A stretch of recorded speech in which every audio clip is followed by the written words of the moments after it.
एक खूबसूरत गांव में एक सादा और मोहब्बत भरा खानदान रहता था। इस घर में रहमत अली, उनकी बीवी सलमा और 2 बेटे रहते थे। बड़ा बेटा अहमद एक मेहनती और सादा दिल नौजवान था।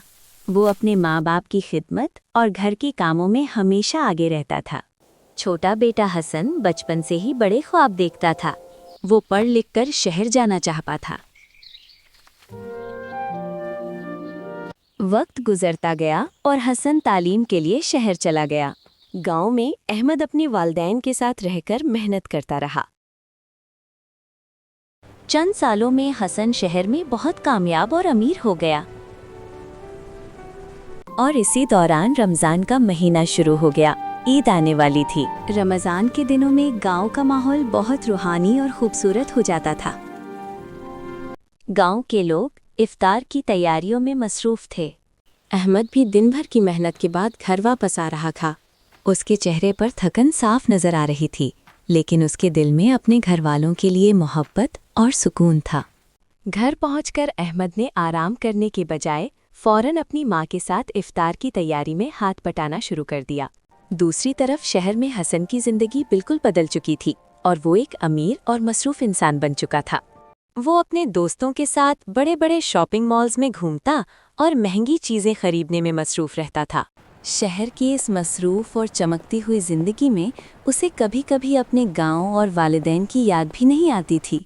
इधर गांव में ईद की तैयारियां जोरों शोर से जारी थीं और बाजारों में लोगों की भीड़ बढ़ती जा रही थी।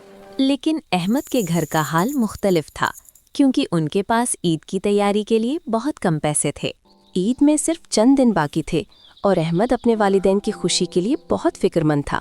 वो सोच रहा था कि इस कम पैसे में अपने माँ बाप के लिए ईद की खुशी कैसे लाए।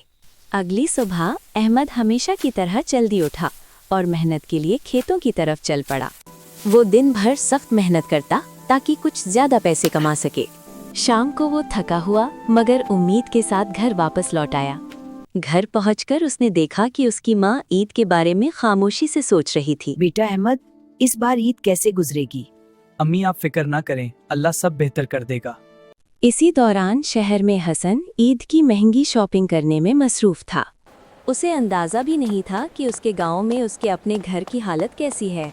ईद में अब सिर्फ 2 दिन बाकी थे और गांव के बाजारों में खुशी का माहौल बढ़ता जा रहा था। गांव के बच्चे नए कपड़ों और ईदी के ख्वाब देखते हुए खुशी से खेल रहे थे। अहमद भी बाजार की तरफ गया ताकि ईद के लिए कुछ ज़रूरी चीज़ें खरीद सके, मगर उसकी जेब में पैसे बहुत कम थे, इसीलिए वो हर चीज़ सोच समझ कर देख रहा था। उसने सोचा कि पहले अपने माँ बाप के लिए ईद के कपड़े खरीदना ज़्यादा ज़रूरी है। उसने अपने अब्बू और अम्मी के लिए सादा मगर खूबसूरत कपड़े खरीद लिए, मगर इसके पास अपने लिए कपड़े खरीदने के लिए अब पैसे बाकी नहीं बचे थे। लेकिन फिर भी उसके चेहरे पर एक सुकून भरी मुस्कुराहट थी, क्योंकि उसने अपने वालिदैन को खुश कर दिया था। घर पहुंचकर जब अहमद ने कपड़े माँ बाप को दिए तो उनकी आंखों में खुशी के आंसू आ गए। इस लम्हे रहमत अली और सलमा को एहसास हुआ कि उनका बेटा अहमद ही उनकी असल दौलत है। वक्त गुजरता गया और आखिरकार चांद रात आ गई। गांव में खुशी और रोशनी फैल गई। गांव के बच्चे और नौजवान बाजार में ईद की आखिरी खरीदारी में मसरूफ थे। इधर अहमद अपने घर के सहन में बैठा खामोशी से आने वाली ईद के बारे में सोच रहा था। अगरचे उसके पास अपने लिए नए कपड़े नहीं थे, मगर उसके दिल में सुकून था। अगरचे उसके पास अपने लिए नए कपड़े नहीं थे, मगर उसके दिल में सुकून था। घर के अंदर सलमा और रहमत अली भी खामोशी से अपने बेटे की कुर्बानी के बारे में सोच रहे थे।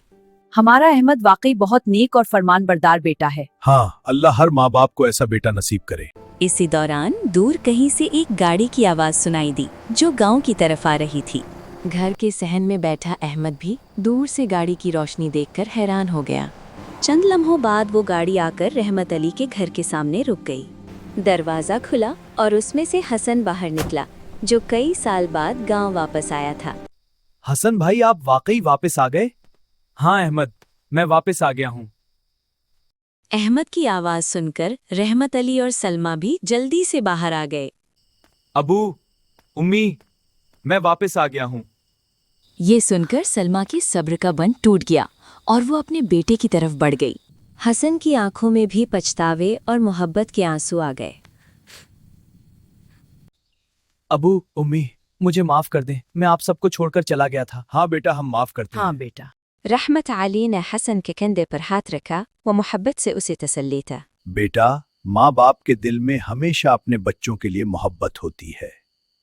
अहमद खामोशी से ये सब देखकर खुश हुआ कि खानदान दोबारा इकट्ठा हो गया। इसी दौरान आसमान पर चांद मज़ीद रोशन हो गया और ईद की खुशी करीब महसूस होने लगी। ये रात इस खानदान के लिए सिर्फ चांद रात नहीं, बल्कि दोबारा मिलने की खुशी की रात बन गई। रात गुजर गई और ईद की खूबसूरत सुबह गांव पर तुलू हो गई। गांव के लोग नए कपड़े पहनकर ईद की नमाज के लिए मस्जिद की तरफ जा रहे थे। रहमत अली, हसन और अहमद भी एक साथ ईद की नमाज के लिए निकले। नमाज के बाद लोग एक दूसरे को गले लगाकर ईद की मुबारकबाद देने लगे। अहमद भाई, आपने वाकई माँ बाप का दिल खुश कर दिया। हसन को अब एहसास हो गया था कि दौलत से ज़्यादा कीमती चीज़ खानदान की मोहब्बत होती है। इस कहानी से हमें सबक मिलता है कि माँ बाप की खिदमत और ख़ानदान की मोहब्बत दुनिया की सबसे बड़ी दौलत होती है।